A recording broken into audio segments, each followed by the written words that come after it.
अब देखो main functions जो है गोल्गी बॉडी के वो क्या क्या हैं, तो अपने पास जो है 4 पॉइंट्स है, तो चलो इनको रीड करते हैं।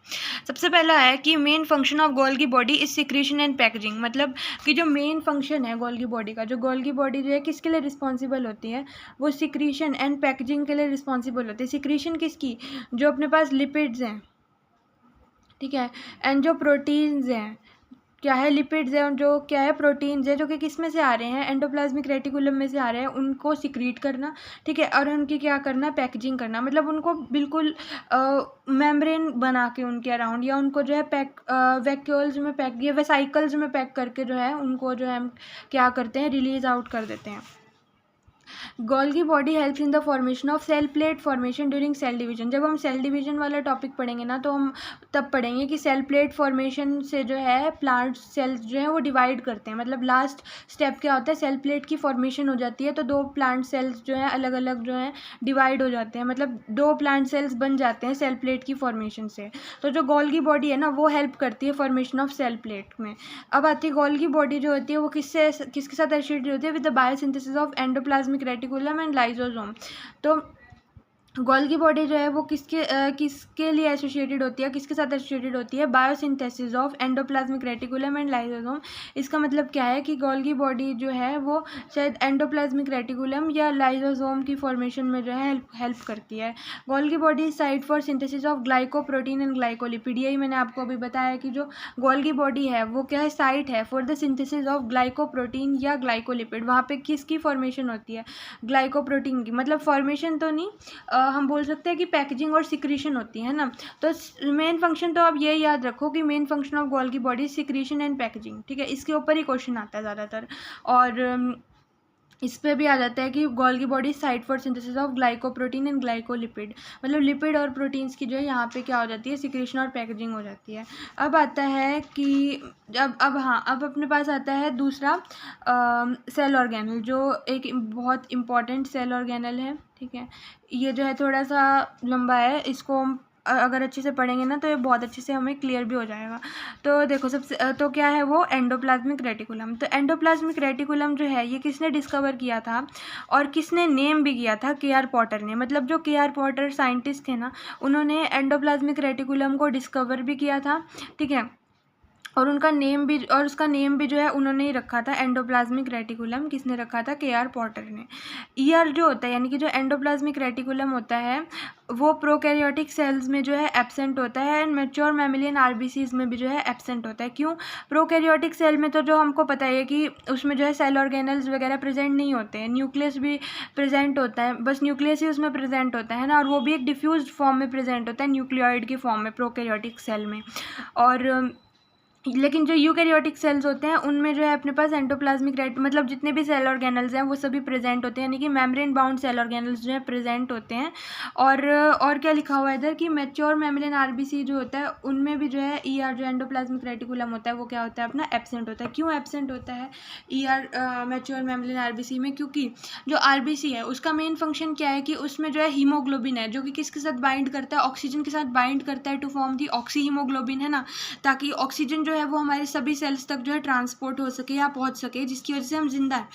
तो अगर हमारे आरबीसीज के अंदर सेल ऑर्गेनल्स प्रेजेंट होते ना, तो उसका सरफेस एरिया ना कम हो जाता आरबीसी का, तो वो उतना ऑक्सीजन कैरी नहीं कर पाता जितना अब कर पाता है, ठीक है। तो इसलिए आरबीसीज के अंदर जो है ना, मैच्योर मैमिलियन आरबीसी में स्पेसिफिकली लिखा हुआ है कि जो मैच्योर मैमिलियन आरबीसी होते हैं उनमें ईआर जो है एब्सेंट होता है। ईआर ही नहीं, बाकी जितने भी सेल ऑर्गेनल्स है, B it Golgi body, B it ER, B it lysosome, जितने भी सेल ऑर्गेनल्स है ना वो सभी के सभी जो है एब्सेंट होते हैं। माइटोकॉन्ड्रिया भी जो है एब्सेंट होता है ना। तो इसलिए जो है ना मैच्योर मैमिलियन आरबीसी में जितने भी सेल ऑर्गेनल्स हैं ना वो एब्सेंट होते हैं, ताकि जो अपना आरबीसी है उसका जो सरफेस एरिया इंक्रीज़ हो सके, ताकि वो ज़्यादा से ज़्यादा जो है ऑक्सीजन, ताकि उसमें जो हीमोग्लोबिन है वो ज़्यादा से ज़्यादा जो है ऑक्सीजन कैरी कर सके, इसलिए। तो अब आगे देखो क्या लिखा हुआ है, ईआर इज़ फाउंड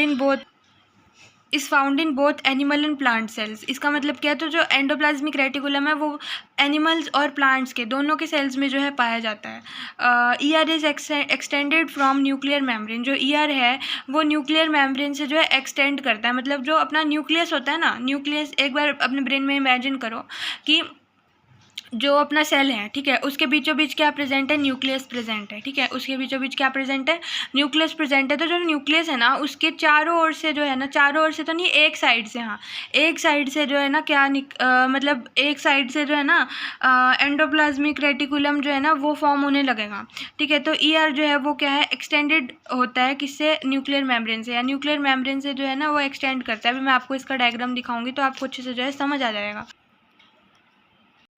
ठीक है। तो ये देखो इस डायग्राम में आपको अब क्लियर होगा कि जैसे ये अपना क्या है, न्यूक्लियस है, ये बीच में अपना क्या है, न्यूक्लियस है, ये इसमें हम जेनेटिक मटेरियल बना रहे, ये अपना क्या है, न्यूक्लियस है, ठीक है।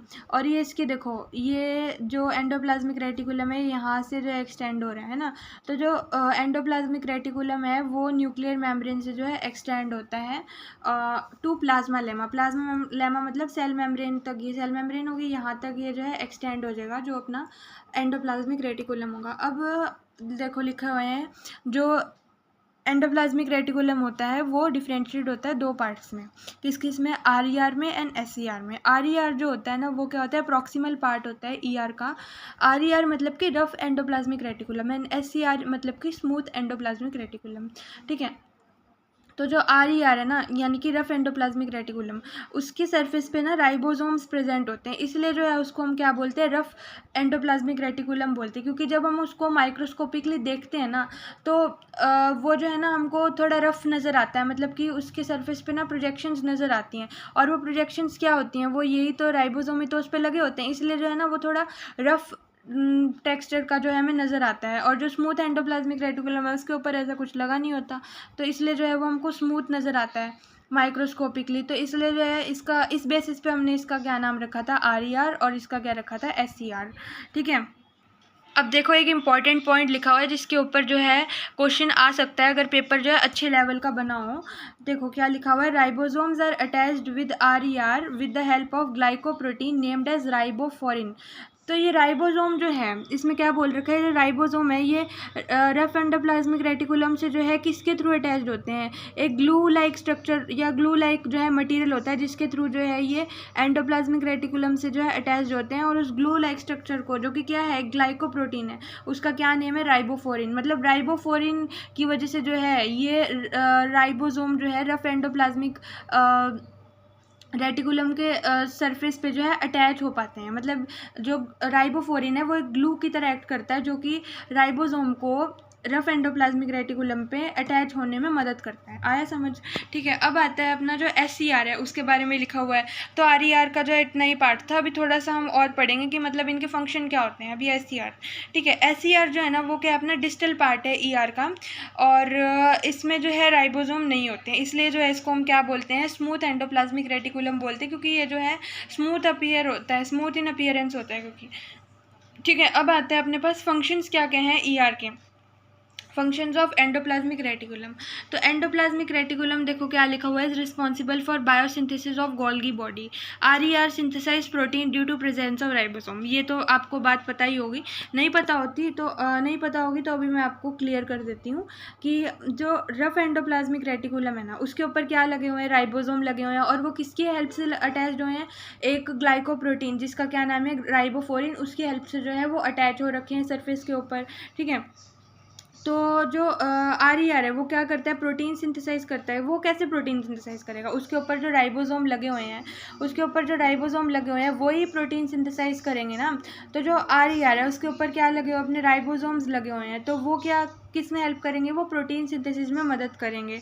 वो किस में हेल्प करेंगे, प्रोटीन सिंथेसिस में जो है मदद करेंगे। जो एस है वो क्या सिंथेसाइज करता है, फैट या लिपिड सिंथेसाइज करता है। तो जो स्मूथ एंडोप्लाज्मिक ठीक है, तो जो स्मूथ एंडोप्लाज्मिक रेटिकुलम है वो क्या सिंथेसाइज करेगा, फैट या लिपिड सिंथेसाइज करेगा। अब देखो आगे क्या लिखा हुआ है, एस जो है उसमें क्या होता है, साइटोक्रोम P450 होता है which helps in detoxification of drugs और पॉइजन्स। अब ये लाइन जो है ना ये इतनी इंपॉर्टेंट है क्योंकि इसके ऊपर जो है क्वेश्चन आता ही आता है। ठीक है, तो इसको ना आप याद कर लो। SCR कंटिन्यू की याद करने की चीज़ है, इसमें ऐसा कुछ समझने वाला है नहीं। आप अगर रीड करोगे ना इसको लाइन को तो अच्छे से समझ आ जाएगा कि इसका मतलब क्या है कि जो SCR है, स्मूथ एंडोप्लाज्मिक रेटिकुलम, उसके अंदर साइटोक्रोम P450 जो है प्रेजेंट होता है, जो कि किस में हेल्प करता है, डिटॉक्सिफिकेशन में हेल्प करता है, ड्रग्स या पॉइजन्स की, मतलब ड्रग्स या पॉइजन्स के इफेक्ट को जो है न्यूट्रलाइज करने में हेल्प करता है हमारी बॉडी के अंदर। अब आता है कि जो ER का जो है एक और इम्पॉर्टेंट फंक्शन क्या है कि जो ER है वो किस में हेल्प करता है, फॉर्मेशन में हेल्प करता है न्यूक्लियर मेम्ब्रेन की ड्यूरिंग कैरियोकाइनेसिस। मतलब कि जब सेल डिवीजन होती है, ठीक है, तो जब कैरियोकाइनेसिस शुरू होता है ना, तो मतलब कि जो न्यूक्लियर डिवीजन शुरू होता है, जब न्यूक्लियस डिवाइड करता है, कैरियोकाइनेसिस आता है। कैरियोकाइनेसिस जो है किस स्टेप्स, देखो ये जो कैरियोकाइनेसिस है ना, ये सेल डिवीजन का टॉपिक है, ठीक है। इसको अगर मैं अभी इस वीडियो में ओपन ना करूं तो सही रहेगा, नहीं तो आप जो है कंफ्यूज हो जाओगे। इसलिए जो है अभी ये याद रखो कि कि कैरियोकाइनेसिस का मतलब क्या है, न्यूक्लियर डिवीजन, या न्यूक्लियस जो है जब डिवाइड करता है तब उस स्टेज को जो है हम कैरियोकाइनेसिस बोलते हैं, ठीक है। और ये जो है फर्दर स्टेप्स में जो है डिवाइडेड होता है। जो कैरियोकाइनेसिस होता है एक ही स्टेप नहीं होता, 4-5 स्टेप्स होते हैं। और आई होप कि आपने ये जो है रीड किया हो, और अगर नहीं भी किया हो तो इसको मैं जो है आगे आने वाली वीडियोज़ में जो है बहुत अच्छे से एक्सप्लेन करूँगी, तो आप वहाँ से जो है क्लियर कर सकते हैं, ठीक है। तो अभी इसका मतलब समझो कि यहाँ पे क्या लिखा हुआ है, ठीक है। अभी इस पे जो है इतना फोकस मत करना।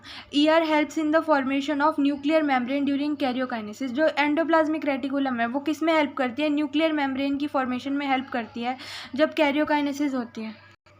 देखो जब अपनी सेल डिवीजन होती है ना, चलो मैं आपको थोड़ा सा इसके बारे में बता देती हूँ ताकि आपको ये जो है ये वाली लाइन जो है समझ आ जाए। तो देखो जब कैरियोकाइनेसिस होती है, ये मान लो कि जब सेल डिवीजन शुरू होती है ना, तो पहले स्टेप में क्या होता है, प्रोफेज में, ठीक है। प्रोफेज में क्या होता है, जो न्यूक्लियर मेम्ब्रेन होती है और जो न्यूक्लियोलस होता है, जो अपने सेल ऑर्गेनल्स होते हैं ना, ये डिसअपियर करना शुरू कर देते हैं, ठीक है, डिसअपियर करना शुरू कर देते हैं किसमें, प्रोफेज के अंदर।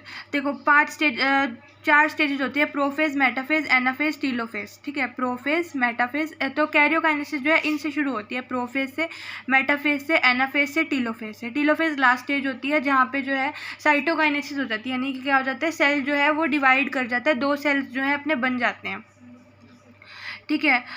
और लास्ट में जो है क्या होता है टीलोफेज में, तो ठीक है, तो क्या होता है टीलोफेज स्टेज में ना अपनी न्यूक्लियर मेम्ब्रेन जो है फॉर्म हो जाती है। तो वो कैसे फॉर्म होती है, उसमें जो है ER ही हेल्प करता है। अब आता है, अब देखो क्या लिखा हुआ है, RER is more developed in cells associated in synthesis and secretion of proteinaceous hormones, enzymes, antibodies. इसका मतलब क्या होता है, जो RER होता है यानी कि रफ एंडोप्लाज्मिक रेटिकुलम होता है, ये बहुत अच्छे से डेवलप्ड होता है या ज़्यादा डेवलप्ड होता है उन सेल्स के अंदर जो कि मेनली किसके साथ एसोसिएटेड होते हैं, प्रोटीन सिंथेसिस के साथ एसोसिएटेड होते हैं, जो कि या प्रोटीनेशियस हार्मोन्स, एंजाइम्स या एंटीबॉडीज़ की सिंथेसिस के लिए जो है रिस्पॉन्सिबल होते हैं। उन सेल्स में जो है RER बहुत अच्छे से डेवलप्ड होते हैं, क्योंकि इसका मेन फंक्शन क्या है, प्रोटीन को सिंथेसाइज करना। इसलिए जो SCR होता है, अब देखो SCR जो होता है वो किन सेल्स में ज़्यादा अच्छे से फॉर्म होता है, या मोर डेवलप्ड होता है। SCR is more developed in cells engaged in synthesis of fat और steroids like sex hormones, cortisol, aldosterone etcetera. तो जो SCR है ना, यानी कि जो स्मूथ एंडोप्लाज्मिक रेटिकुलम है, उसका मेन फंक्शन क्या है कि वो जो है लिपिड्स की सिंथेसिस में हेल्प करता है, लिपिड फॉर्मेशन में जो है हेल्प करता है। तो वो उन सेल्स में ज़्यादा अच्छे से बना होगा या ज़्यादा अच्छे से डेवलप्ड होगा, जो कि किसके लिए रिस्पॉन्सिबल है, सिंथेसिस ऑफ फैट के लिए, ठीक है। फैट या लिपिड एक ही बात हो जाती है। सिंथेसिस ऑफ फैट के लिए, स्टेरॉइड्स के लिए या सेक्स हार्मोन्स के लिए, ठीक है। कॉर्टिसोल के लिए जो कि क्या है, स्टेरॉइड हार्मोन ही है। और एल्डोस्टेरोन जो है अपना एक और हार्मोन होता है जो कि सोडियम यानी कि Na पॉजिटिव की एब्जॉर्प्शन में जो है हेल्प करता है, ठीक है। Na पॉजिटिव यानी कि जो सोडियम होता है उसकी एब्जॉर्प्शन के लिए जो है रिस्पॉन्सिबल होता है। अब आता है अपना जो लास्ट वो मतलब लिविंग सेल का जो है अपना क्या होता है, सेल ऑर्गेनल है, ये क्या है अपना लाइजोसोम, ठीक है। तो मैंने आपको वीडियो की शुरुआत में बताया था ना कि GERL ये जो है लिविंग कंपोनेंट्स होते हैं सेल के, ठीक है। तो मतलब G से Golgi body done, ER done, and अपना लास्ट क्या रहेगा, लाइजोसोम। अब ये भी जो है क्या हो जाएगा, डन हो जाएगा। अब आता है लाइजोसोम। देखो लाइजोसोम को जो है ना सबसे पहले किसने डिस्कवर किया था, C.D. डुवे ने डिस्कवर किया था 1955 में। इसको आप इतना जो है इंपॉर्टेंस ना दो, अगर इसको आपको अगर ये याद नहीं हो रहा ना तो रहने दो, इसकी कोई इतनी ज़रूरत नहीं है। अब आता है lysosome is absent in prokaryotic cells and mature mammalian RBC and plant cell. इसे तो मैंने आपको बता दिया कि जो लाइसोसोम होता है वो प्रोकैरियोटिक सेल में एब्सेंट होएगा। ठीक है, मैंने आपको बताया था कि जो प्रोकैरियोटिक सेल्स होते हैं उनमें सभी के सभी सेल ऑर्गेनल्स जो हैं वो क्या होते हैं, एब्सेंट होते हैं। बस उसमें न्यूक्लियस प्रेजेंट होता है, वो भी डिफ्यूज फॉर्म में न्यूक्लियोइड की फॉर्म में प्रेजेंट होता है। बाकी सभी सेल ऑर्गेनल्स जो है एब्सेंट होते हैं और वो सभी जो है यूकैरियोटिक सेल्स में प्रेजेंट होते हैं, जो मेम्ब्रेन बाउंड सेल ऑर्गेनल्स होते हैं।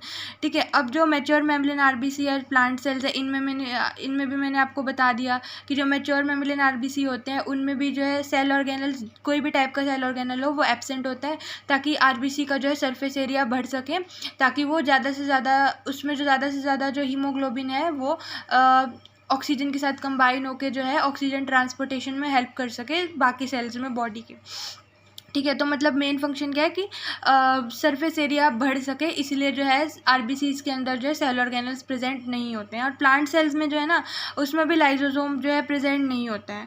अब आता है, अब देखो क्या लिखा हुआ है, लाइसोसोम कंटेन्स हाइड्रोलिटिक एंजाइम्स या डाइजेस्टिव एंजाइम्स। लाइसोसोम के अंदर ना हाइड्रोलिटिक एंजाइम या डाइजेस्टिव एंजाइम्स होते हैं जो कि किसी भी फॉरेन मटीरियल को, जैसे मान लो कोई बैक्टीरिया आ गया, कोई वायरस आ गया अपने सेल के अंदर, ठीक है, तो उसको जो है इंजेस्ट करने में हेल्पफुल होते हैं, मतलब उसको इंजेस्ट कर लेते हैं ताकि जो है हमारा सेल जो है वो प्रोटेक्ट रह सके। मतलब ये जो है सेल को जो है हर एक इन्फेक्शन से प्रोटेक्ट करके रखता है बाय एनगल्फिंग दैट माइक्रोब, और बैक्टीरिया और वायरस को जो है एनगल्फ कर लेता है, तो सेल जो है वो प्रोटेक्टेड रहता है। अब लाइसोसोम जो है ना वो कैसा रहता है, वो कैसा होता है, अपना single membrane bound cell organelle होता है और स्फेरिकल स्ट्रक्चर होता है। तो कभी कभार जो है ना इस पे क्वेश्चन आ जाता है कि जो लाइसोसोम है वो सिंगल मेम्ब्रेन होता है या डबल मेम्ब्रेन होता है। तो लाइसोसोम जो है ना वो कैसा होता है, सिंगल मेम्ब्रेन होता है। कभी कभार ऐसे भी क्वेश्चन आ जाता है कि tell the following cell organelles, या name the following cell organelles which are membrane bound या which are single membrane bound. ठीक है, तो उसमें जो सबसे पहला हो जाता है अपना लाइसोसोम। ठीक है, लाइसोसोम हो जाता है। एमसीक्यू फॉर्मेट में भी जो है क्वेश्चन आ जाता है नीट एग्जाम के अंदर।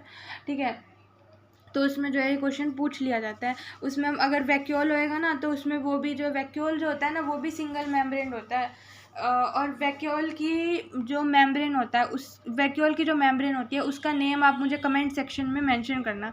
मैं ऐसे ही क्वेश्चंस जो है पूछ लेती हूँ, या आपके बेनिफिट के लिए, क्योंकि इस प्रोसेस को ना हम एक्टिव रिकॉलिंग बोलते हैं। अगर इससे आप चीज़ें जो है रिकॉल करोगे ना तो आपको बहुत अच्छे से ना चीज़ें याद रहेंगी, आप भूलोगे नहीं।